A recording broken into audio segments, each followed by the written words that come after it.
तो दोस्तों, जय माता दी। कैसे हैं आप सब? आशा करती हूँ आप सब अच्छे होंगे। आज है छठ पूजा का पारण और पूजा की हो रही तैयारी। मेरी बेटियाँ सब तैयार, नहा धो के तैयार हो गई है और मैं अपने बेटे को भी तैयार कर दी हूँ। ये रो रहा है, उठ गया था, इसको नींद आ रही थी, ज़बरदस्ती इसको उठा के तैयार कर दी हूँ, इसलिए ये रो रहा था। उसके बाद हम लोग भी तैयार हो जाएंगे और ये सब तब तक ये बच्चे सब चले जाएंगे बाहर। और देखिए, पूजा का घाट भी बन के तैयार हो गया है। यहाँ पे दीपक जल रहे हैं। अभी लाइट भी नहीं है क्योंकि हम लोग के गांव में लाइट कट जाती है छठ पूजा के समय, शाम और सुबह दोनों, क्योंकि घाट पे लाइटें लगी हुई रहती हैं और बिजली लग जाने से कुछ नुकसान हो जाता है। इसी कारण लाइट को काट दिया जाता है और जब पूजा ख़त्म हो जाती है तब लाइट आती है। इसीलिए लाइट का थोड़ा अभाव है, टॉर्च से ही काम चलाया जा रहा है। और सब तैयार हो गए हैं, हम सब निकल रहे हैं घाट के लिए, दौरा सब लेके। और सारे बच्चे जेंट्स लोग दौरा लेके निकल रहे हैं घाट के लिए। और बत्ती सब भी घाट में चली गई है पानी में खड़ा होने के लिए, सूर्य देवता को नमस्कार करके, क्योंकि लालिमा अंधेरे में ही खड़ा होकर सूर्य देवता का स्मरण किया जाता है।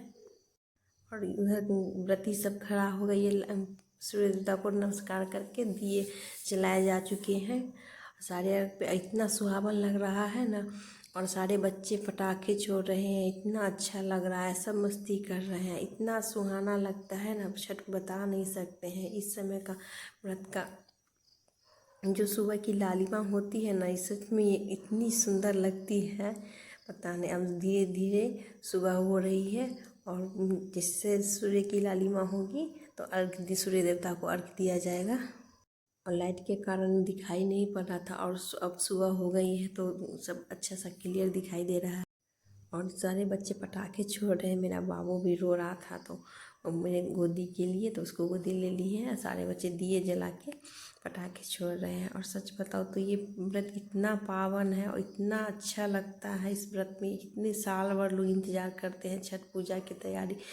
बट आप लोग क्या बताएं, जैसे एक लड़की की शादी की तैयारियां की जाती है, उसी तरह इस व्रत का भी तैयारी होती है। हर एक चीज़ को एकदम सोच सोच के याद कर कर, कोई चीज़ छूट ना जाए, कुछ भूल ना जाए, कुछ नुकसान ना हो जाए, इतना एक एक चीज़ का ख्याल रखना पड़ता है। इतना भारी पर्व है और इतना अच्छा लगता है, लेकिन छठी मैया सब पार लगा देती है, सब अच्छे से संपन्न हो जाता है। पहले तो लगता है कि कैसे हो पाएगा, क्या होगा, लेकिन मैया, छठी मैया की कृपा से सब संपन्न हो जाता है। उनकी ऐसी महिमा है जो कितने भी गरीब हो या अमीर, हर व्रती की इच्छा पूर्ण होती है और सबका इच्छा पूर्ण होता है। और अभी सूर्य देवता की लालिमा निकल गई है। अब सूर्य देवता को अर्घ दिया जाएगा, क्योंकि हल्की हल्की लालिमा निकलने, पहला लालिमा निकलने पर ही उनको अर्घ दिया जाता है। और आज पारण का समय है, सुबह का अर्घ है, तो अब अर्घ की तैयारी हो रही है। और व्रती सब के हाथ में भी कुछ रहते हैं प्रसाद, उनको हटा के फिर उनको सिंदूर लगा के अर्घ दिया जाता है। अब हो रही है अर्घ की तैयारी। और धीरे धीरे करके एक हर घर का हर एक सदस्य एक एक करके अर्घ देता है और उनको प्रणाम करता है। इनकी इतनी बड़ी महिमा है, जो भी मांगो इनसे वो पूर्ण होता है। इतना श्रद्धा भाव से होता है इनका व्रत, क्या बताए। और हमारे बिहार में तो कुछ ज़्यादा ही इनकी मान्यता है। और ऐसे पूरे देश में मनाई, देश विदेश सभी में मनाई जाती है, लेकिन ये बिहार ही पहले शुरू किए थे और बिहार से ही ये प्रचलित हुआ है छठी मैया का। पूरे दुनिया में ये मनाया जाता है छठी मैया का व्रत। और धीरे धीरे अर्घ पड़ेगा, सूर्य देवता को नमस्कार करके सारे प्रसाद को रख दिया जाएगा।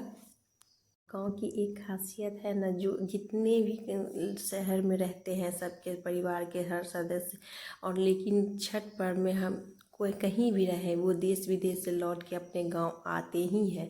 यही तो एक पर्व है जो सारे गांव को, हर परिवार को एक साथ जोड़ के रखे रहता है। साल में एक बार आते ही आते हैं, चाहे कितनी भी व्यस्तता क्यों न हो, लेकिन वो इस छठ पर्व में ज़रूर आते हैं।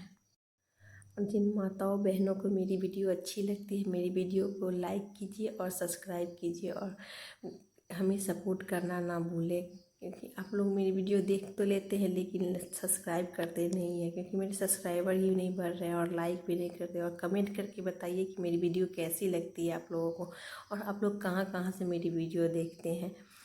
कमेंट करके बताइएगा, तभी तो मैं मोटिवेट हो पाऊँगी और वीडियो बना पाऊँगी।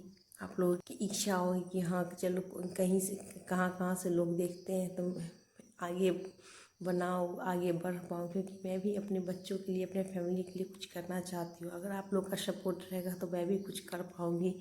हो रहे धीरे धीरे एक एक करके सभी अर्घ दे देंगे और पूरे अर्घ हो जाएंगे। उसके बाद सारी व्रतियाँ घाट से निकलेंगी और अपने से बड़ों का आशीर्वाद लेंगी और उनसे जो छोटी है वो उनका आशीर्वाद लेंगी और सब गीले बस चेंज करके आ जाएंगी। और इधर पूजा की तैयारी हो रही है और इधर घाट में दिए जलाए जाएंगे, क्योंकि जो भाई बहन होते हैं वो दिए जलाते हैं।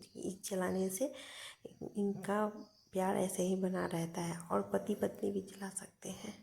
और इसके बाद होगी कथा, सूर्य देवता और छठी मैया की कथा। जो कथा कहते हैं वो उनको प्रसाद दिया जाता है। जो सुनते हैं उनको फल लेते हैं और फल लेने के बाद जो कथा कहते हैं उनको वो सारे फल दे दिए जाते हैं। और उसके बाद सारे प्रसाद दिए जाएंगे सभी को। और पता है अभी मैं रात के 11 बज रहे हैं और अभी वॉइस ओवर कर रहे, क्योंकि समय ही नहीं मिल पाया और 2 दिन बाद आप लोगों के पास ये वीडियो जा पाएगी। इस चीज़ के लिए हमें क्षमा कीजिएगा, क्योंकि टाइम ही नहीं मिल पाया, इतने व्यस्त हो गए थे, इसीलिए आप लोगों के पास ये वीडियो लेट पहुँचेगी। लेकिन क्या करें, हम मजबूरी है, टाइम ही नहीं मिल पाया था। इतने सारे काम इतने सारे काम हो जाते हैं, दिन में मौका ही नहीं मिल पाता है। अब मैं अपने बच्चे को भी सुला के उसके बाद वॉइस ओवर कर रही हूँ। सिंदूर लगा के प्रसाद दे दिया गया है और सारे डाले को घर के अंदर ले आया गया है। और उसके बाद सभी को एक साथ करके फ़ोटो खिंचाएंगे। और क्योंकि अब कब मिलना हो पाएगा कि कब नहीं, इसलिए सब एक साथ फ़ोटो खिंचा तैयारी कर रहे हैं। आए हैं घाट से, उसके बाद सब्जी काटे हैं जो पकवान बनाए जाते हैं। और इधर मेरे पति देव भी हमारी हेल्प कर रहे हैं, क्योंकि बहुत ज़्यादा बच्चे सब कर रहे थे खाने के लिए। तो मेरे पति देव बोले क्या चलो मैं भी हेल्प करा देता हूँ, तो वो हम दोनों मिल के बना रहे हैं। आप लोग देख सकते हैं। और मेरे पति हर चीज़ में हमारी हेल्प कर देते हैं। जब कोई भी भीड़ भाड़ होती है, चाहे कोई परेशानी होती है, हमेशा हमारी हेल्प करते हैं। और देख रहे हैं हम दोनों मिलके बना रहे हैं और उधर बच्चे लोग भी खाना खा रहे हैं। धीरे धीरे सब खाना खाएंगे, उसके बाद हम लोग भी खाना खाएंगे व्रती को खिला के, क्योंकि ऐसा होना ही चाहिए। अगर हर इंसान ये सोचे कि अगर कोई भी औरत थोड़ी व्यस्त है, कोई भीड़ भाड़ है, कुछ भी है, तो उसकी हेल्प कर देनी चाहिए। हाँ, मेरा सब खाना बन चुका है, बच्चे लोग भी खा रहे हैं और बड़े भी खाएंगे। आप लोग को मेरी वीडियो कैसी लगती है कमेंट करके बताइएगा। मिलते हैं अगले वीडियो में। तो जय